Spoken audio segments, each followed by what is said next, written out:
피부 좋은 사람, 안 좋은 사람은 대체 뭐가 다른 걸까요? 피부 좋은 사람들은 절대 안 하는 행동들이 있는데요.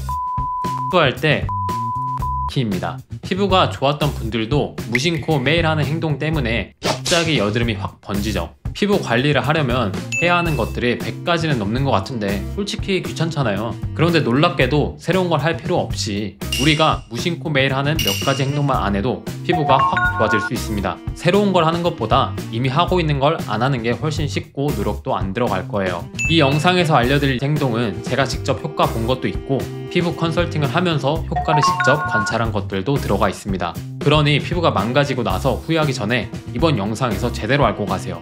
그럼 구독자분들의 피부를 위해 피부가 좋아지려면 절대 하면 안 되는 행동 바로 시작하겠습니다.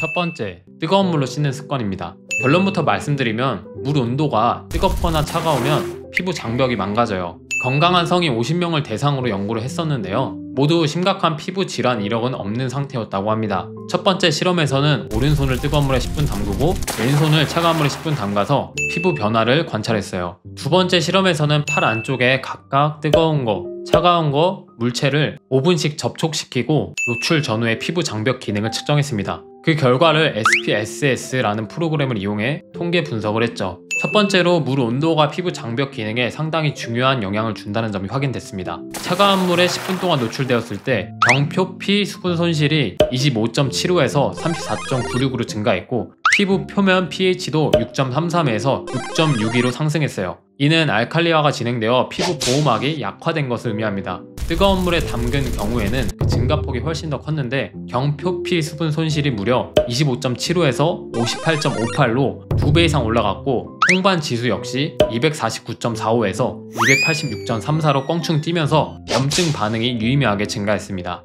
결국 뜨거운 물일수록 피부 장벽에 더 심각한 손상을 주며 차가운 물도 어느 정도 피부 장벽에 데미지를 주는 것입니다. 두 번째 실험에서도 비슷한 패턴이 나타났어요. 4도의 찬 환경에 팔 안쪽을 5분 노출한 경우에는 피부 온도가 떨어지는 결과가 나왔지만 경표피 수분 손실이나 홍반 등 다른 지표에서는 큰 변화가 없었어요. 반면 44도씨의 뜨거운 환경에 노출된 그룹은 경표피 수분 손실이 7.99에서 9.98로 뚜렷하게 증가했고 홍반도 210.45에서 227.79로 확연히 상승했습니다. 따라서 세안을 하거나 샤워를 하거나 손을 씻을 때조차도 가급적 미지근한 물을 사용하는 게 좋습니다. 그리고 뜨거운 사우나나 고온 환경에 노출되는 빈도도 줄이는 것이 좋습니다. 물론 사우나가 나쁜 건 아니지만 뜨거운 온도에 반복적으로 노출되면 피부 염증 반응과 수분 손실이 높아질 수 있습니다.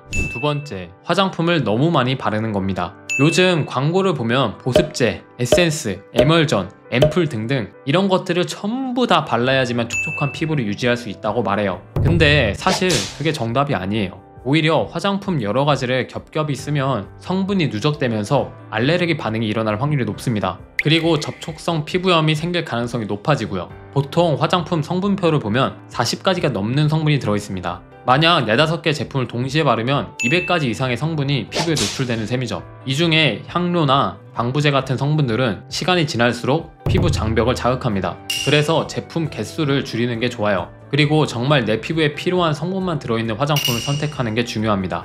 건조함이 느껴진다면 종류를 늘리기보다는 같은 제품을 조금씩 더 자주 발라보는 식으로 접근해보세요. 즉, 무작정 제품을 늘리기보다 정말 필요한 단계만 남기고 수시로 덧발라주는 방법이 오히려 피부 자극을 훨씬 적게 만들 수 있습니다. 세 번째, 팩을 너무 오래 붙이는 겁니다. 중국에서 진행한 연구에 따르면 팩은 20분 이내로 하는 게 안전하다는 결론이 나왔는데요. 이 연구는 단순히 설문조사가 아닌 실제 인원을 대상으로 한 실험 데이터를 근거로 하고 있어 신뢰도가 높습니다. 팩을 5분에서 30분 동안 적용을 했을 때 방부제 노출량이 어떻게 달라지는지 조사를 했어요. 결과는 시간이 20분을 초과하면 방부제 노출량이 급증한다는 것이었습니다. 또한 피지 함량이 높은 지성 피부보다 수분이 부족한 건성 피부가 더 많은 방부제를 흡수했습니다. 그리고 여성의 피부가 남성보다 방부제를 더 많이 흡수했습니다. 통상적으로 남성의 피부가 더 두껍거나 피지 분비가 많아서 같은 팩을 써도 상대적으로 흡수율이 낮을 수 있다는 해석이 가능합니다. 일반적으로 15분이 적당합니다. 20분이 넘어가면 방부제나 화학물질 노출 위험이 커진다는 걸 꼭 기억하세요. 네 번째, 때밀기입니다. 우리가 때를 밀 때 보통 뜨거운 물로 몸을 충분히 불린 뒤 때수건으로 강하게 문질러내는데요. 여기서 문제는 각질층이 망가진다는 거예요. 원래 각질층은 28일 주기로 자연스럽게 교체됩니다. 그 과정에서 천연 보습인자와 세포간 지질 등 보호인자를 유지하게 돼요. 이 요소들이 충분히 남아 있어야 피부가 촉촉하고 외부 자극으로부터 피부를 보호할 수 있습니다. 그러나 때수건으로 세게 문지르면 이 정상 각질층이 한꺼번에 날아가게 돼요. 그럼 우리가 흔히 말하는 피부 장벽이 깎여 나간 거예요. 게다가 때를 밀 때 뜨거운 물에 오래 담갔다가 하는 경우가 많은데요. 앞서 배웠다시피 이렇게 하면 피부가 더 연약해져서 손상이 더 커지게 됩니다. 때를 밀고 난 후에 피부가 매끈해졌네 라고 느낄 수는 있어요. 근데 사실 이거는 겉에 있는 보호막이 뜯겨 나가고 안에 피부가 노출됐기 때문에 부들부들해진 거예요. 그 결과 피부 건조가 심해지고 pH 밸런스가 깨지면서 각종 피부 트러블이 쉽게 생길 수 있는 거죠. 따라서 때밀기는 가능하면 자주 하지 않는 것이 좋습니다. 꼭 필요하다고 느낄 때에도 미지근한 물에서 살살 문지르는 정도로 마무리하는 것이 좋아요. 다섯 번째, 화장 후에 클렌징만 쓰는 습관입니다. 남성분들은 잘 안 하시겠지만 대부분의 여성분들은 메이크업을 하시죠. 근데 메이크업을 하시고 나서 클렌징 폼으로만 세안을 하시면 안 됩니다. 요즘 메이크업 제품에는 티타늄 디옥사이드나 징크 옥사이드와 같은 아주 미세한 입자가 있어요. 이 성분들은 피부 톤업이나 자외선 차단 효과를 내는 데 도움을 줍니다. 그러나 모공 사이에 깊게 박히기 쉬운 구조를 지니고 있어요. 그래서 단순히 클렌징 폼 한 번으로 헹궈서는 이러한 미세 입자나 잔여 피지들을 완벽하게 제거하기가 어렵습니다.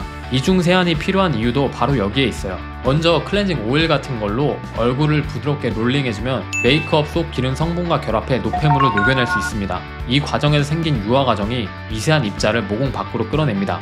그리고 두 번째 단계에서 폼 클렌저나 약산성 세안제로 마무리를 하면 깔끔하게 메이크업을 지울 수 있게 되죠. 이렇게 하면 모공 속 미세 입자와 피지를 더 철저히 제거하면서도 피부 장벽에 가해지는 물리적, 화학적 자극을 최소화할 수 있어요. 그렇다고 해서 저처럼 메이크업을 안 하는 남성분들이 이중 세안을 할 필요는 없습니다. 오히려 필요도 없는 사람이 이중 세안을 하면 피부 장벽이 날아가게 돼요.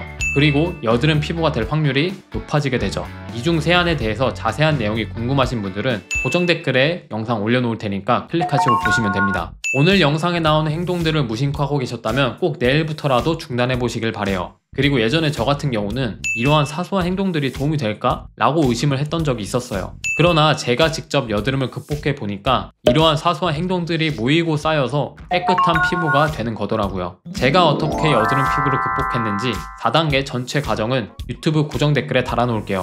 궁금하신 분들만 클릭해서 보시면 됩니다. 저는 여드름 피부, 모낭염, 주사 피부염, 예민한 피부 등등 안 좋은 것들은 전부 다 경험을 해봤습니다. 그리고 피부가 좋아지기 위해 수단과 방법은 모두 다 가리지 않고 시도해본 것 같아요. 근데 지금 와서 보니 정작 중요한 건 몸에 좋은 걸 하는 게 아닙니다. 핵심은 몸에 나쁜 걸 피하는 거예요. 여러분도 저만 믿고 따라오시면 여드름 피부에서 깨끗한 피부로 변하실 수 있을 겁니다. 앞으로도 계속 양질의 피부 정보를 얻고 싶은 분만 구독, 좋아요 눌러주시고 저랑 깨끗한 피부가 되는 날까지 같이 노력해봐요. 피부는 유전이다라고 흔히들 하지만 태어날 때부터 여드름 피부인 사람은 없습니다. 연예인 피부까지는 아니더라도 깨끗하고 정상적인 피부는 노력하면 누구나 가질 수 있어요. 그러니 힘들더라도 포기하지 마세요. 내가 포기해버리면 누구도 여드름을 고칠 수 없고 내 인생만 안타까워지는 겁니다. 제가 끝까지 함께 해드리겠습니다. 그럼 오늘도 긴 영상 끝까지 시청해주셔서 감사합니다.